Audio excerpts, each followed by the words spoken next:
Hello everyone, Dr. Yang here, and I am going to give you a short little overview of SMART goals and how to set goals for the purposes of completing your learning goals assignment.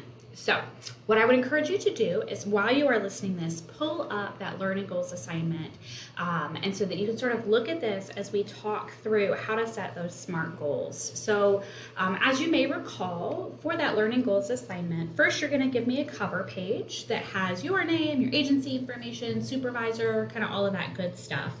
And then you are going to move through 5 areas: knowledge of agency, professional writing skills, roles and boundaries, social work skills, and responsiveness to diversity. And then what you're going to do is for each of those 5 areas, you are going to create 2 goals. And those goals need to be in SMART format. So this video is going to tell you what that means. And then underneath each goal, you have to have at least 2, but you might have more activities that are going to help you meet that goal. So what is a SMART goal, you ask? Well, that's a great question.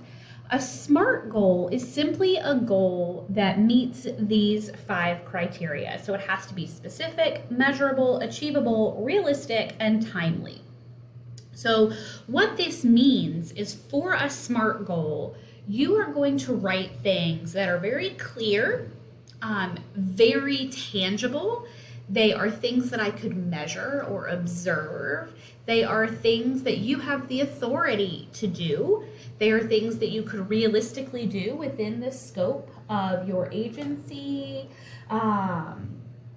or volunteer setting, and you have a time frame on it. Okay, so what you're going to do is you're going to say things like, my goal number 1 is that I will be able to discuss or describe and explain agency mission, values, and beliefs as evidenced by discussion with my supervisor and completion of written course assignments by the end of the semester.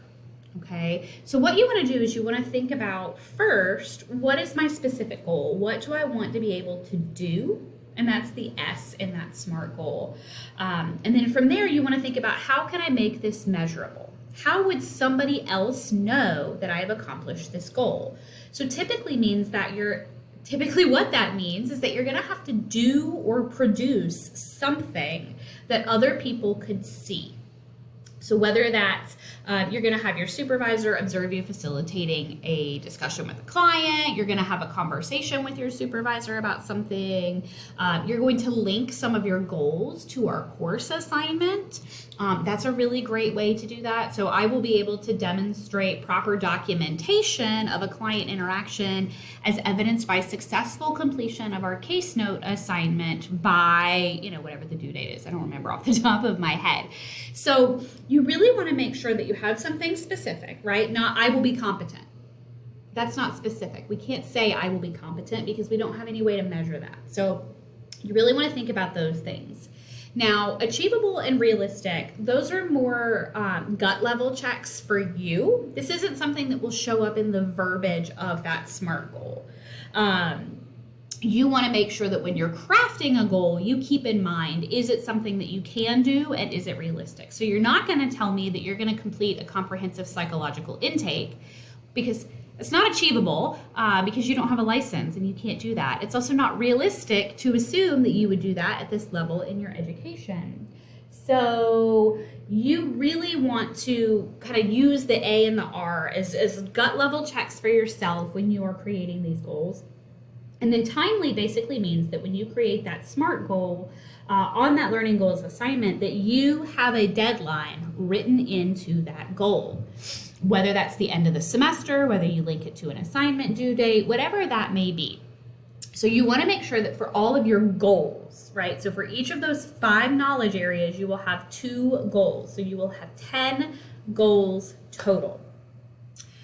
All of your goals need to be in SMART format. Now, underneath those goals, you have a whole list of activities. Those activities do not have to be SMART, but these are those baby steps that are going to get you to that goal completion.